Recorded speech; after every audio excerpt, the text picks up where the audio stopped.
C'est 8 maires à Yaoundé, 6 sont Woubi. Il faut rappeler déjà que M. Biya, c'est un paresseux, c'est un homme qui ne travaille. Le résultat est là, le pays est en lambeaux. Les toilettes de la présidence de la République étaient devenues les cases de passe où les préservatifs étaient jetés par terre. Lorsque je vois Biya, j'ai envie de vomir. Biya me donne envie de vomir.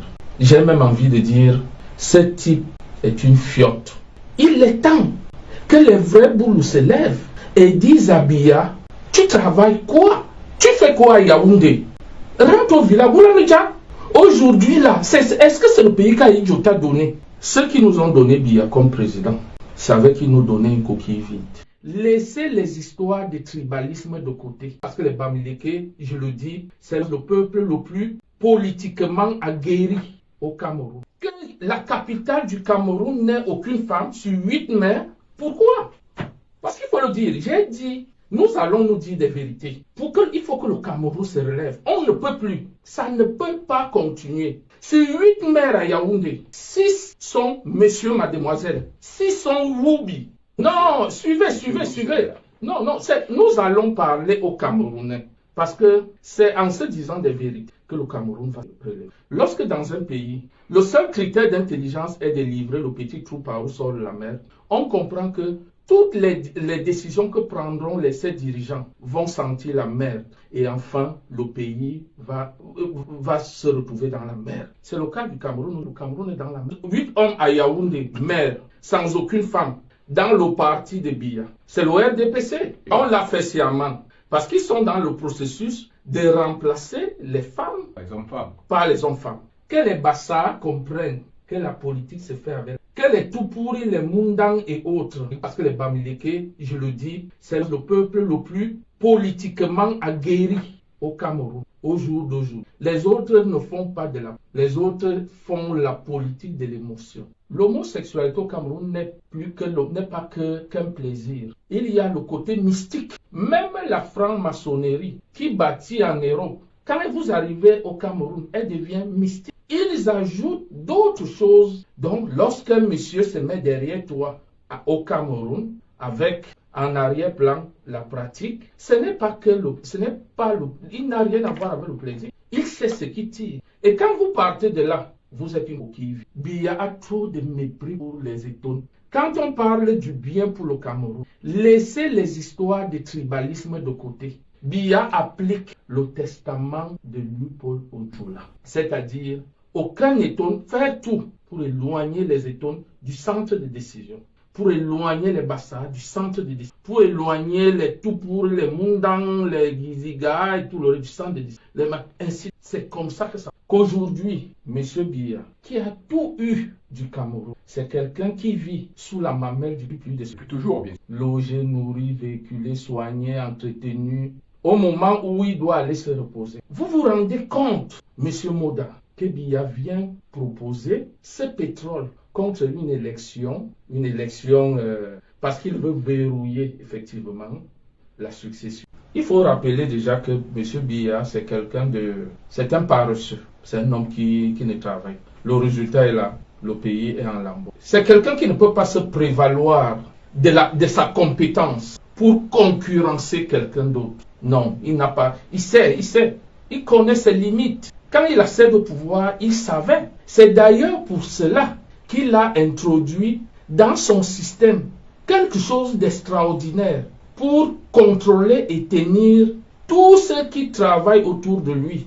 Vous comprenez donc cette histoire d'homosexualité qui, chez nous, déjà dans nos traditions, dans nos coutumes, n'est pas connue, est rejetée parce que ça ne fait pas partie des pratiques de chez nous, de nos coutumes.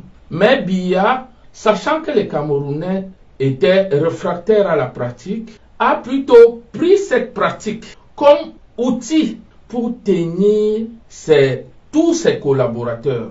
Et éventuellement, avec un élément clé qu'il ajoute à ça, la contrainte. La contrainte. Tout le monde, tous ceux qui travaillent avec Biya, dès que tu as un poste stratégique, il faut passer à la casserole, il faut baisser. Mais pourtant, pénalement, l'homosexualité est interdite au Cameroun. Oui, en fait, je vais vous dire pourquoi. Parce que j'ai passé mon temps à expliquer aux Occidentaux ici pourquoi les Camerounais rejetaient cette pratique. Il y a ce que nous appelons le relativisme culturel. Ça veut dire que ce qui est bien chez les Occidentaux n'est pas forcément bien chez nous. C'est Pascal qui le disait, hein? C'est-à-dire que vérité en deçà des Pyrénées, erreur au-delà.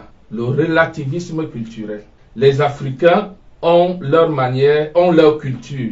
Les Occidentaux ont la leur. De deux, le peuple camerounais qui est attaché à sa culture, contrairement à certains peuples africains, continue à rejeter cette pratique qui n'est pas des nôtres. Mais Biya, profitant du fait que les Camerounais rejettent la pratique, et lui, il a besoin de contrôler tous ses collaborateurs.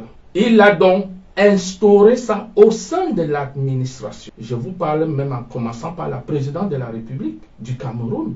Il y a moins de 3 ans, sa propre femme a reçu un rapport où, en journée, les toilettes de la présidence de la République étaient devenues les cases de passe où les préservatifs étaient jetés par terre. Il aurait fallu que on fasse des notes pour leur demander d'arrêter cette pratique en pleine journée à la présidence de la République. Et même le général Melingi Nouma a été chassé de la présidence de la République parce qu'il protégeait tous les jeunes qui refusaient la pratique contraignante, c'est-à-dire qu'on leur dit, vous êtes arrivé à la présidence, vous travaillez, vous devez passer à la casserole, vous devez baisser la culotte. Donc, ces jeunes allaient se réfugier auprès du général Melingi Nouma. Il est là, il est vivant. Et on a tout organisé pour évincer le général Melingi Nouma de la présidence. Pour ça, on a dit, tu n'es pas venu, tu n'es pas là pour être un adversaire à la pratique. Biya le sait. Donc, ce que je vais vous dire, c'est que le Cameroun est à la croisée des chemins. Il est temps. Le peuple camerounais du nord au sud, de l'est à l'ouest, doit prendre acte qu'en 1960, quand le Cameroun accédait à l'indépendance, beaucoup d'entre nous n'étaient pas nés. Et 2025 est le 1960 bis, où nous chutons ensemble le Cameroun, parce que tout le monde sait que le Cameroun a chuté et que nous avoisinons les abysses au jour d'aujourd'hui. Les chiffres parlent d'eux d'ailleurs. Voilà. Où nous chutons définitivement et nous faisons harakiri, c'est-à-dire que nous nous tuons nous-mêmes, ou alors nous prenons ça au sérieux. L'année 2025 est une année charnière pour les 100 prochaines années du Cameroun. Nous subissons ce que nous subissons aujourd'hui parce que nos parents n'étaient pas certainement au courant de ce qui se passait des années. Mais nous avons la chance de connaître ce qui se passe. Nous devons nous battre pour nos enfants. Lorsque je vois Biya, j'ai envie de vomir. Biya me donne envie de vomir. J'ai même envie de dire, ça, excusez-moi du terme, ce type est une fiotte. C'est violent ce que vous dites. Biya est une fiotte. Ce type n'a jamais aimé le Cameroun. Paul Biya n'a jamais aimé le Cameroun. Il faut que les Camerounais le comprennent. Il y a des discours qui s'entremêlent où on met même la tribu. Bon, on peut insulter même tous les Boulous. Moi, je connais les Boulous. J'ai vécu avec beaucoup de Boulous. Les Boulous sont des gens intelligents, sont des gens avec beaucoup de personnalité et fiers d'eux. Ça, c'est l'homme Boulou, typique, pas bien. Et c'est vrai qu'il a réussi à castrer tous les vrais Boulous. Il a castré les Boulous. Bon, aujourd'hui, il n'a pas cassé quand même tout le monde. Et c'est pour ça qu'il est temps que les vrais Boulous se lèvent et disent à Biya que le Oja, Boulaneja, que le va te reposer. Te reposer, ce n'est pas une fatalité. Biya leur dit qu'il fait quoi à Yaoundé? Il travaille. Il travaille quoi? Il travaille où? Le Cameroun est comme ça et il travaille.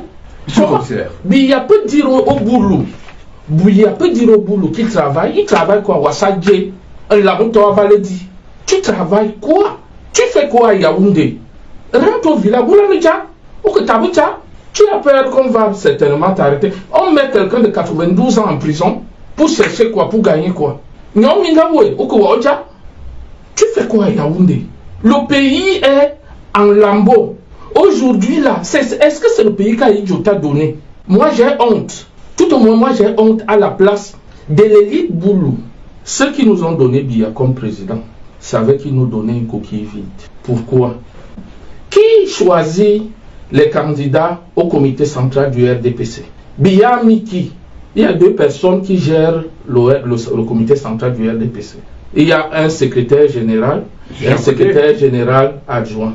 Bon, les informations que moi j'ai, c'est de là où part le problème du secrétariat général qui doit désigner les candidats. Et quand il désigne les candidats, bon, on me dit, hein, ça, c'est les informations que j'ai, c'est que parmi les 2, il y a un qui aime l'argent, c'est-à-dire que il faut pour un poste, il y a un montant. Valise. Voilà, il faut une valise à porter. Et il y a une deuxième personne qui aime quelque chose d'autre, qui aime le petit trou dont on parle. Donc, il faut faire profil bas donc et donner le petit trou. Tu es directement positionné pour être soit maire, soit ceci, soit cela. Mais je vais dire ceci. On ne peut plus cacher. Et le responsable, c'est Paul Biya. Paul Biya, n'oubliez pas une chose, monsieur Moda. Ces actes-là sont filmés. Hein? Filmés? Oui, tous ces actes sont filmés. Filmés par qui? Mais, en fait, généralement, les gens, quand on vous amène, parce que la stratégie vise à tenir les gens. Je ne sais pas qui va se lever et dire le contraire. Parce que si les gens essaient même de parler, j'irai plus loin. Je citerai des noms. Non, ne sont pas encore là. Je citerai des noms. Et cette pratique ne se limite pas que dans l'appareil gouvernemental ou alors politique ou de l'administration. Ça va même dans les